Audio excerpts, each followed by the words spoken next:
Hello, and thank you for joining me on Turning Pages with Bree. Just so glad that you considered spending a little of your time with me while I talk to you about some of this book stuff, because of course that's what I have to do, right? So as you can see, I'm in my kitchen. I'm actually fixing me some breakfast. So I wanted to come on and share a little cute, I don't know, cute, but anyways, a little information, right? Basically, I have found Miss Shanora Williams. She is an author that was new to me. I've heard people talking about her, but I had not read anything myself. So I didn't want to read the book that was popular right now, which I think is Beautiful, Broken Beautiful. It'll be up here for you to see. So that one is kind of popular right now, and I like to go backwards and find something that they have put out that is not so popular, and with my first book, if I can. So I decided to jump into a series of hers called the Cane series, okay? And it is I think it's like 5 books actually now, but I know 4 of them specifically dedicated to Candy and Cane themselves. So anyways, it's 4-book series. Went in blind, wasn't aware of what it was about at all. Didn't read the synopsis, didn't know anything. Well, to my surprise, loved the first book so much. It's an age gap series. Loved that book so much. Just that whole week, I just dedicated and read all 4 books. It was so good to me. The first book is the beginning of their relationship, Candy and Cane. And she is, this is a nice age gap. I think it's like a 17-year age gap between them. He meets her when she is a very young, small child. I think she might have been 9 or 10 when he first meets her. And he's, of course, in his 20s at that point. And he's introduced as a friend of their family, very close friend of their family. And he develops his relationship with Candy as a good, close, confidant friend of the family, best friend to the father, right? And so nothing is going on at that point. However, hold on 1 second, y'all. I'll be right back.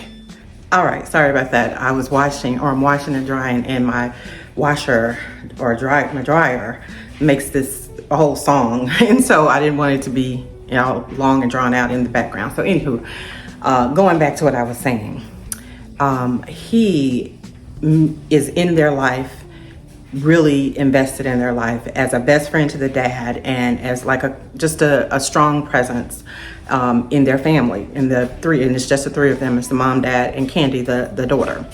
Well, she grows up, and I won't give away any spoilers, but she grows up, and basically once she turns 18, a strong relationship starts to be in their world, okay, between Candy and Cane, Mr. Cane.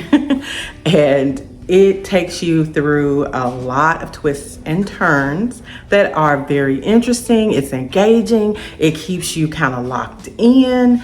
I had no idea that I was going on this wild ride with them. And then I actually thought for a minute that I was not going to really like this because of the age gap, but I kind of think I like it because of the age gap. The age gap made it more interesting, I think. It made it a very, very good read. So much so that I had to go ahead and pick up the next one and the next one and the next one. So I read all 4 books right back behind each other. And I'm gonna tell you, to want to read something and want to read it back to back like that means Miss Shanora Williams had a good story to tell. And it was, look, come to the front of the class. I need to talk to you, Shanora. Wait a minute. It was that kind of good. And I almost didn't want to leave their little world. I really enjoyed you know, how they growed, how she growed, the main female character, the FMC, Candy, and how Kane grew with her. And it was just really interesting, but it was a lot of spice. Heavy on the spice. So if you do not like spice, you do not want to read this one. It is definitely strong spice in this book. And I didn't really care for when they use the C word, cock, instead of using the D word. I prefer just use the D word, you know what I'm saying?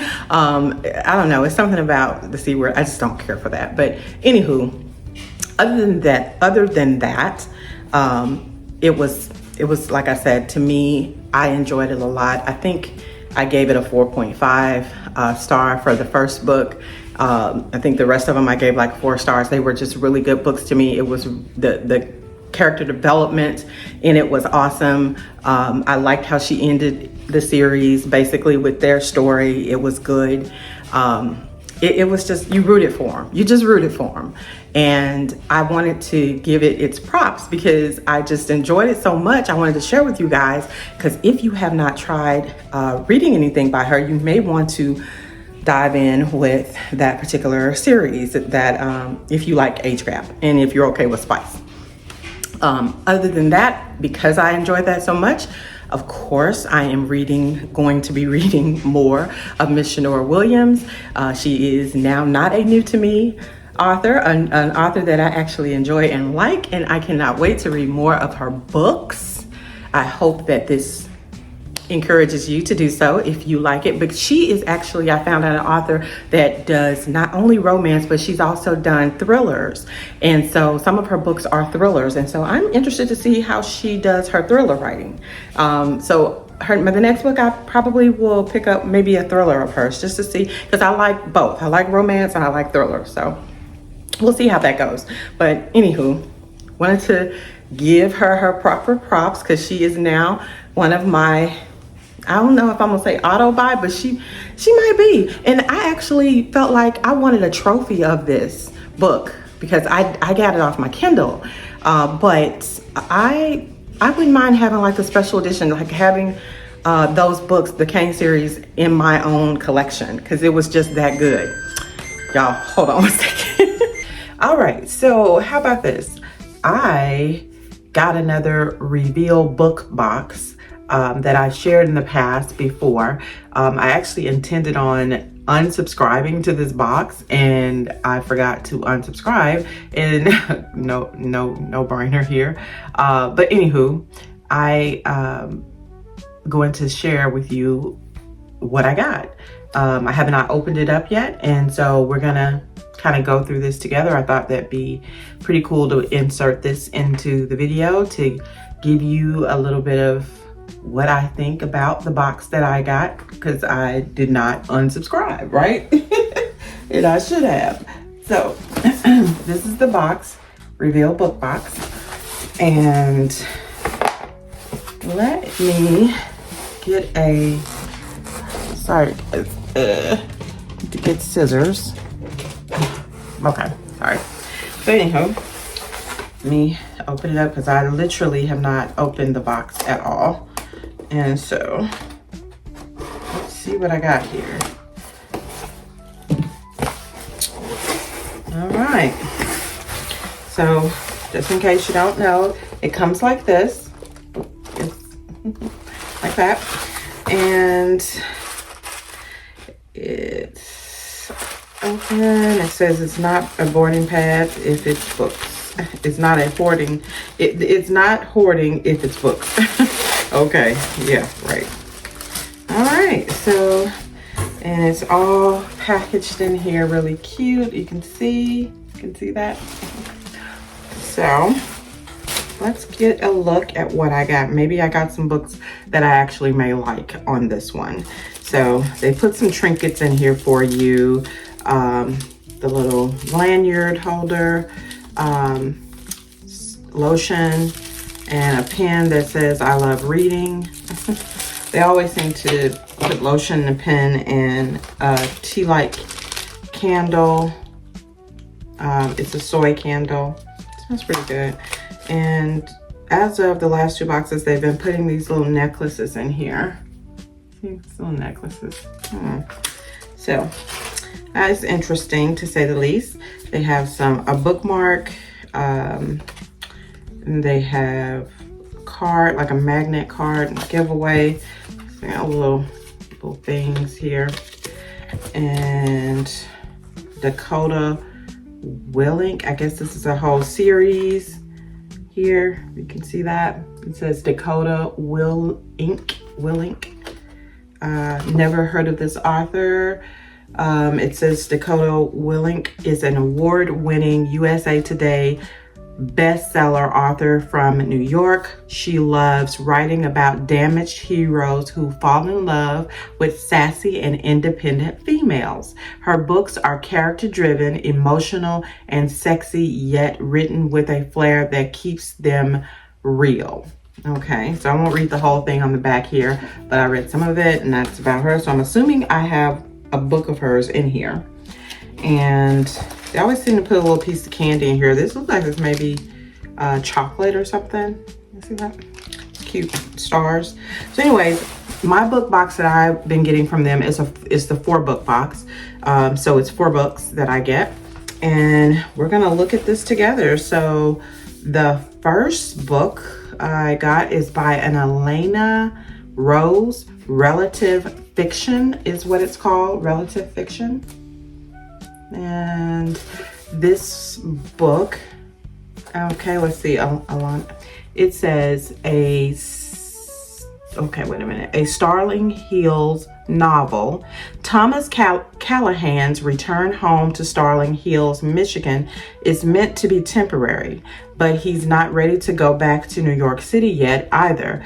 Back to his 3 jobs, sky-high rent, and the dream he's been running down since high school, because he's home to care for his sick dad and on his tumultuous career as a romance author and gripping writer's block.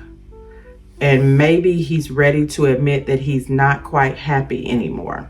Okay, so and then I guess it's love interest in here is Julia, and it says Julia's stuck. Julia's stuck. Her trust in herself shredded, and she's left in a proverbial and actual ruin. Sorry about that. And an actual ruin by her cheating ex-fiance, so she does the only thing she can do, throw herself into her corporate job, and unfortunately moves back in with her parents in Sterling Hills. But seeing Thomas stirs up parts of her that she's lost. Okay, so I won't read all of it, but that's a good bit of it, and it tells you about what this book is about. It's not that thick of a book. Looks like it's 389 pages. Wait a minute, a little over that. Almost 400. It's $3.95. So not too bad. And of course, I've never read anything by this author. And it's signed. It is actually signed by the author too.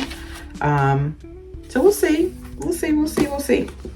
The next book is called Pretty Heartache by Brittany Taylor. This is that book.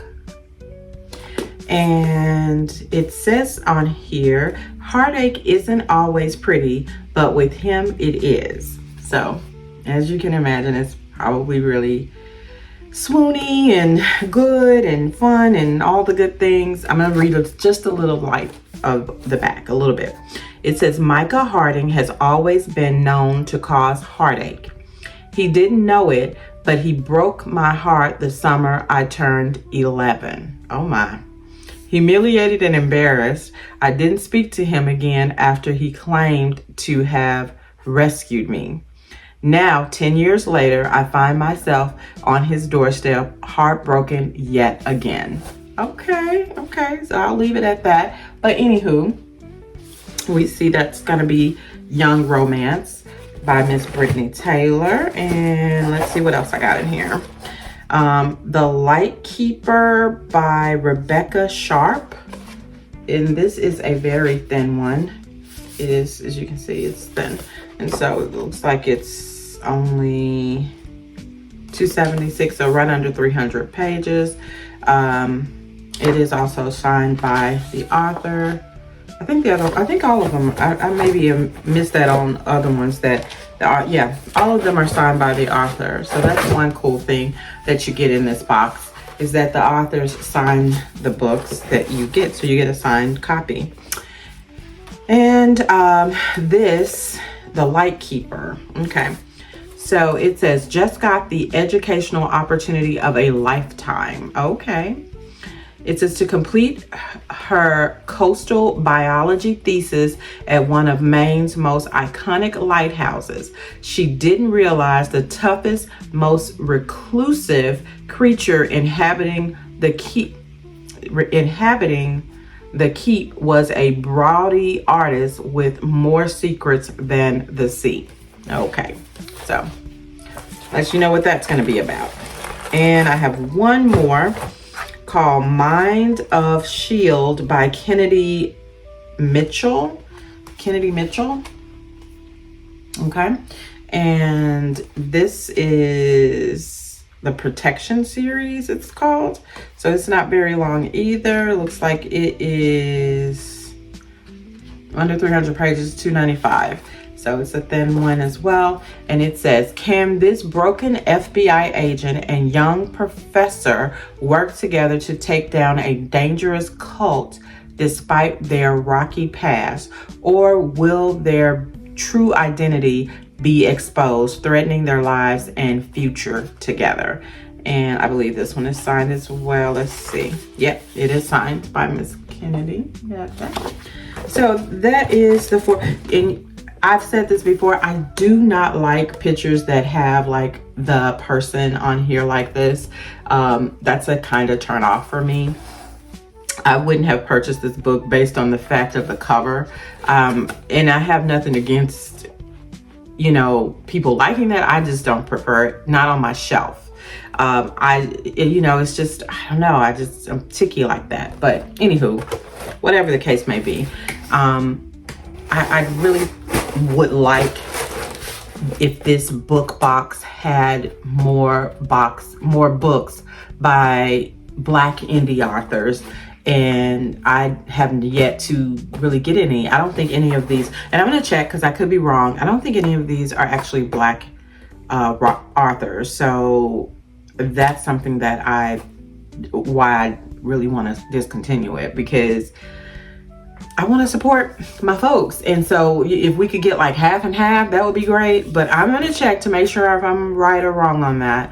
But I just really would like to have a more diverse collection of books. I think all of these probably are indie authors. They are small authors, but it's not enough diversity in my opinion. But I'm going to check to make sure that none of the four that I got are indeed of Black or like me. And just really quickly, I stopped by this new Dollar Tree in my area, and whenever I go to a Dollar Tree, I always have to check to see what books they have. So I was able to pick up a few books from this Dollar Tree. They only had a few. They didn't have much, but I was able to find this hardback, which is called by Jessica Goodman, and it's called They'll Never Catch Us. I don't know if anybody knows anything about that, but I'm not going to go over it. It's just $1.25. You cannot beat it. I mean, hey, that's a good price. I think it's a thriller book. Yeah, it's because there's blood on the sneakers. If you can see that, it has like blood stains. So this is definitely a thriller, but it's a hardback and it's $1.25. I was here for it. I purely judge these on what they look like on the front and, you know, just picked them up. The other one I got was Better Together by Christine Reese. I don't know, whatever that name is. You can see that. But I love, it's also hardback. I love the colors. I love how the book is. It looks really good. Okay. Anyways, This, of course, I think is possibly romance. I think it's romance. But anyway, I was here for it because I like the way the cover looked. And so I just strictly picked these on the cover. And then I also picked up, because I love this cover too, a Sweet Low Country Proposal. And this is by Priscilla Williams. I hope I'm saying that name right. And this was a Black author, and it was $1.25 at the Dollar Tree. I thought that was awesome. So I got two. I got one for me and one for my cousin, my sister cousin, because we're so close. We just call each other sisters. But we're actually cousins. So anyways, that is what I picked up at the Dollar Tree. Just thought I would input this in the video and share, because they were, of course, some good deals. And then the reveal box I actually forgot about that I need to cancel that subscription. So I'm going to do that, because that is, I think it's like $55 that I pay monthly for that subscription box. It comes once a month. And that is money that I can actually dedicate over to buying $50 of books from some indie Black authors that I want to support. So I'm definitely going to be stopping that one and doing my own hunting for books that I would like to buy and support some of the Black authors that I enjoy reading, because there is so many of them and they are so good. So anywho, that is that on that. And we will carry on. Oh, and I had to come back on. You know, this came in the box. I just showed you from the reveal box. But there is no books by this author in my box. So, I mean, I guess this is an advertisement for me to go pick out some of their books and possibly read and support them. But it would have been nice, you know, if you're gonna send me this and, you know, the bookmark and all that, to have a book to use with it, you know, so that I can get an experience of Miss Dakota Willink. Because otherwise, I mean, I guess I can hunt her up on, you know, Amazon or Kindle Unlimited or something to see, you know, what I can find. But, you know, if you're going to advertise, send me a book of her so I can check her out. Whatever. I just thought I'd share that, you know, I told you about this in here thinking that there was a box in here. I mean, a book in here for, you know, representation of why they should sending all this, but there isn't. Just thought I'd share. All right, back again. Sorry about that. I am fixing breakfast, like I said, and everything in all my appliances seem to sing. Sorry, so didn't want y'all to have to listen to all that, and I didn't want to burn my bacon. So anywho, going back to what I was saying, Miss Shanora Williams, definitely almost, I think, an auto buy, and I want to have a trophy of that series. So I am going to be on the lookout for some special edition copies of that series if I can find them. I don't want to spend crazy money on it, but I enjoyed it, and I would actually like to just have it on my shelf, and possibly if someone's, you know, interested in my family and wants to read it, then I'll have it to give if they are into that type of genre. Anywho, just wanted to give it its proper props, because the last time I read a book that I just really enjoyed to that degree, like a romance. I mean, I've read a lot of romance books, but something that like stuck in my head and I'm like, okay, I need to go on to the next one, was the Ethics series and the Butterfly series. Those were like, I just had to keep going, you know, and keep reading them. And, oh, and I didn't mention with this particular series, I think the female main character, Candy, she's of mixed race. Her mom is, I think, white, and her dad is Black. And so she's of mixed race. And then Kane, I think he is just all white, I think, or Italian, something like that. Anyways, so this is a biracial couple. Okay, so just in case I didn't say that, because I know some people like to know those things. And then if you just look at the book, at the front of the books, you may think it's just one race, but it is biracial. So anyways, just if you needed to know that. But anywho, I just wanted to come on and give like its proper props to this series and to this author because she did such a great job. Of course, I'll be doing my monthly wrap up at the end of this month, but just had to come on and share. Hopefully you enjoyed this quick one, and I will definitely see you guys on the next one.